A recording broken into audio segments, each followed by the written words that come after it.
సేమియా ఉప్మా తయారు చేసుకున్నా. సేమియా ఉప్మా అందరికీ రాదని కాదు, కొత్త ఈజీగా ఎలా తయారు చేస్తారో చూపిస్తాను.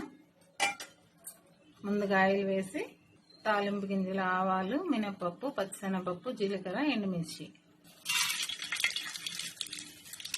ఫ్రై అయ్యాక జీడిపప్పు, కరివేపాకు, ముందుగా ఆనియన్, పచ్చిమిర్చి, టమాటా కర్రీ పెట్టుకోవాలి.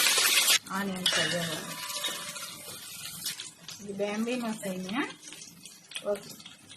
2 గ్లాసుల క్వాంటిటీ చేస్తున్నాను. టమాటా కూడా కొంచెం వేగాక వాటర్ పోసుకోవాలి. 1 సేమియా అయితే 2 వాటర్ పోసుకోవాలి. 2 సేమియా తీసుకున్నాం కాబట్టి 4 వాటర్ పోయాలి. 2, 3, 4 ఇలా తగినంత సాల్ట్ వేసుకోవాలి.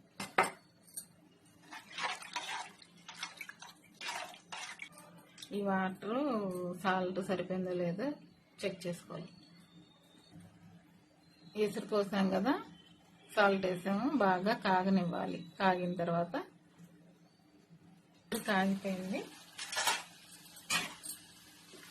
ఇప్పుడు సేమియా పోయాలి.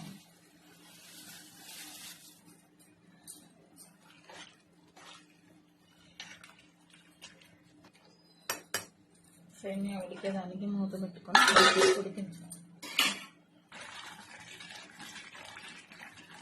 రెడీ అయిపోయింది.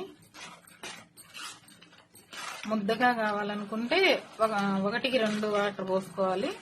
లేకపోతే కొంచెం విడివిడిగా కావాలనుకుంటే 1.5 పోసుకోవచ్చు.